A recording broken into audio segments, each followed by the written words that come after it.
Hey everybody, it's Ricky at the Upper Bout Guitar Shop in Champaign, Illinois. I just wanted to reach out during these strange times and kind of briefly go over the anatomy of a guitar as I take off my fancy capo. Anyway, I thought it might be a good thing to do a remedial course kind of on the components that represent the whole of a guitar. We get a lot of folks coming into the shop on a weekly, even daily basis, and they ask us to do repairs on very specific parts of the guitar.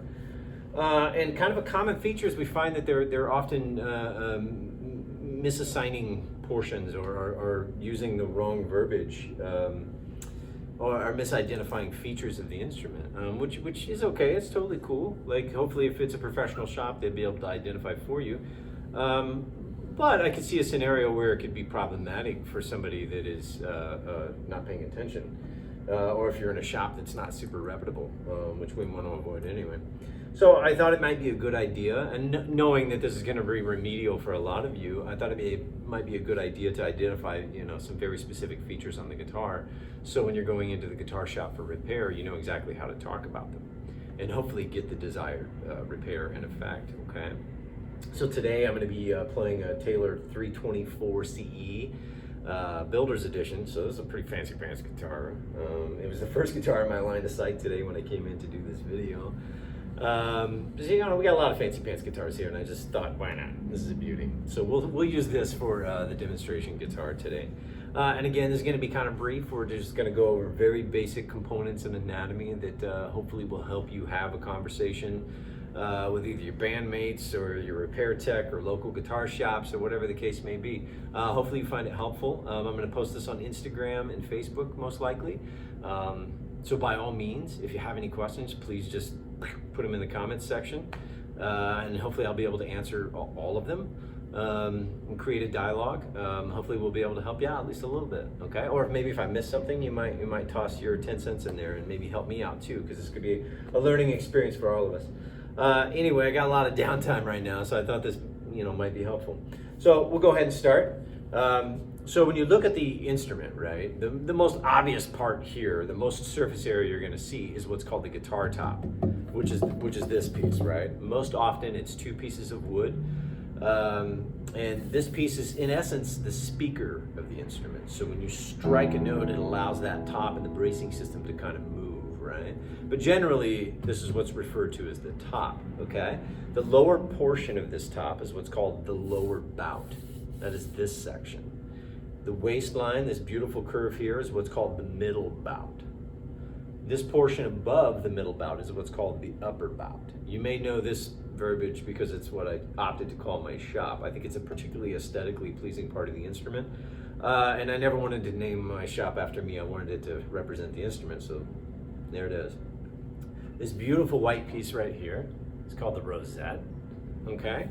And then the hole in which my finger is dancing about right now is what's called the sound hole, okay? There's a lot of stuff internally that's going on with this guitar in terms of sidewall shaping and braces and back wall, but we're not gonna discuss that. That's a bit more in depth. I think I just want to do a general anatomy of the instrument to identify certain features, okay? So one huge problem that we have in the shop, this happens all the time. Folks will come to us and they say, hey, Ricky, is there any way that you or your tech could adjust my bridge? Can you file down my bridge to make my action a little bit better? Action refers to the height of the string off the fingerboard, okay? The generic answer is yes. The only problem is if this piece right here, this black piece that I'm gonna slide forward and point out, this giant black piece is what's called the bridge, right? So obviously you don't want me to file that down, because if I did that, it would, in essence, kind of ruin the guitar. So it'd have some pretty adverse effects anyway. So if you look closely right here, this white strip is what's called the saddle, okay? So you have your bridge and you have your saddle. Generally speaking, unless you're just kind of an oddball and want me to get super invasive with your guitar, generally speaking, when you say that, what you want me to do is adjust your saddle piece. So when you walk into a local shop, whether it be mine or any other local shop, and you want your height adjusted according to that, make sure that you refer to that as the saddle. Because if the shop isn't discerning and thoughtful, they might just rip this thing off and file it down, and that would be really bad news bears. So we don't want that, right? Hence the video and the importance of identifying the actual anatomy of the instrument, right?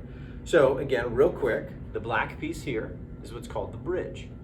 The white piece that is seated within the bridge is what's called a saddle, okay?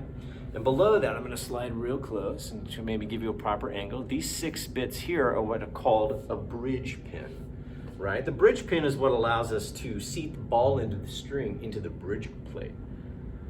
This helps us create a break angle. A string going over the saddle is called a break angle. And that's what generates the energy and volume needed to activate this top and to give us dynamics and tone and all that fun stuff. And also elevation of the string and height and playability. So it is absolutely paramount and super important that when you're discussing this with the tech or shop, that you get the right piece adjusted, okay? So make sure you refer to this piece as the saddle. Now this can be made out of plastic, ebony, tusk, synthetic tusk, even brass. There's all sorts of materials that are used. The most common and probably the best, again, my opinion, so in the comments, don't tear me up too much, but I think it's probably bone. Tonally speaking, that's what my ear likes. It's very easy to shape and contour. But anyway, super important. This piece is called the saddle, okay? Bridge pins, bridge, saddle. And then as we ascend or go down or up the neck, I said ascend, but really this is down. And as we go down the neck this way, you'll see the black piece, rather large piece, is called the fingerboard, okay? I'm gonna slide that forward so you can see the fingerboard. The fingerboard can be ebony, rosewood, maple. These are the most common tone woods utilized for a fingerboard. And if you look closely at that fingerboard, you're gonna see little metal wires that are horizontally placed, right? That's a nickel alloy that's commonly referred to as a fret or fret wire, okay? Super important to know that it's called a fret, because if you walk into the shop and you say, hey, I've got this buzzy thing, somebody might misconstrue what you mean and mess with your fingerboard or your neck or perhaps the nut or perhaps the saddle, when really what they need to adjust is the fret or the fret wire. Okay, now if the fret wires aren't perfectly level and balanced, you can get this noise. No good, man, bad news bears. So what we need it to sound like is this. And what the fret wire does is it evenly allows you to do half steps or whole steps, or even represent a full chord. Right? So the neck and the fingerboard need to be perfectly balanced and the fret wires need to be seated properly, because if they're bumpy like this, you're gonna get this sound. And if you need a repair on that, you don't wanna just kind of point that thingy, you wanna refer to it as the fret, okay? And as we jump up, you're gonna see the nut. The nut is commonly referred to, its actual name is the nut. A lot of people refer to it as their saddle, their bridge, their thingy. This is one of the most common components on an acoustic guitar or an electric guitar for that matter that we work on. It's very, very common that they fatigue over time and they can have all sorts of structural problems that they need replaced. But if you come into a shop and say, hey man, I need you to adjust my saddle or my bridge, and when you actually mean this, and then we go down and adjust this, that could be highly problematic. So it's important to know that this component is called the nut. Okay, I'm gonna slide that forward so you see exactly what we're talking about, this black piece right here. And what that does is it allows you to govern the height of the string off the fingerboard and the frets, okay? So you have proper clearance so the string can oscillate over the fret and the fingerboard. It also allows you to guide the string into the tuning machines. Okay, so logical jump, we'll just jump right into the tuning machines. If you look at these components right here, they're commonly referred to as tuning machines or generically as machines, okay?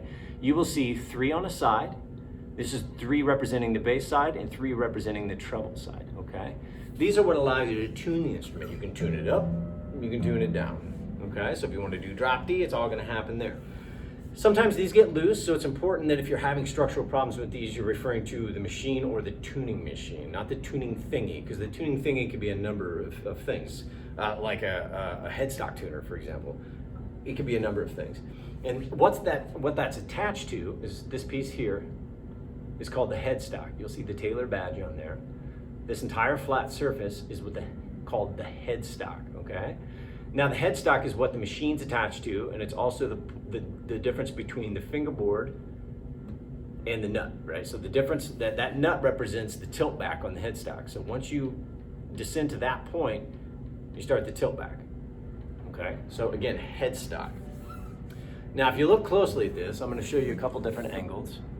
Right above the nut On the headstock itself is a little cap. I'm sure you've all witnessed this on your guitar before, okay? Up under that cap is what's called a truss rod, okay? It's a steel rod that has a bolt here and then a cap here, okay? And it allows me, follow my hand if you will, it allows me to add back bow or relief to the fingerboard in the neck, right? So sometimes if we have too much back bow, you're gonna get this sound. Because the string, if this is the fret wire and the string it's hitting that fret wire, right? You can see that the string doesn't have clearance. So what we do is we open that cap and we adjust the truss rod, which is arguably the most important part of the guitar anatomy. I would say saddle, nut, truss rod. Those things allow the instrument to play properly with very basic and simple adjustments, okay? So it's important that we identify those things.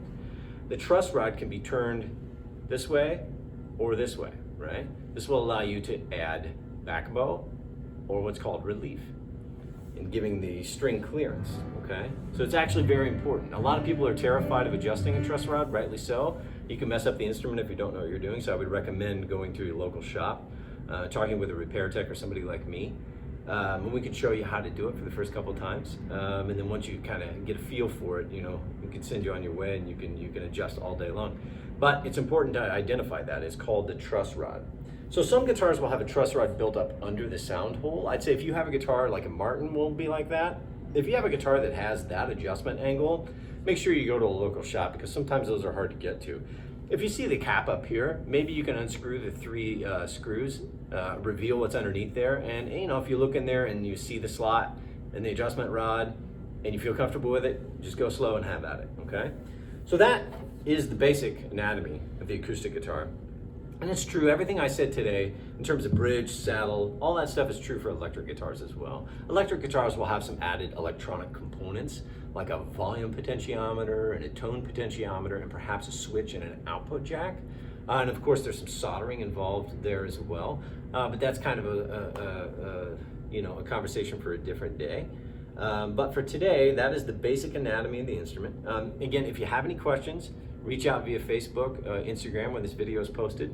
I'd be happy to answer your questions. Got loads of time on my hand during this certain pandemic. So by all means, reach out, say hi. Remember to support your local shops today and tomorrow. And thanks for watching, guys.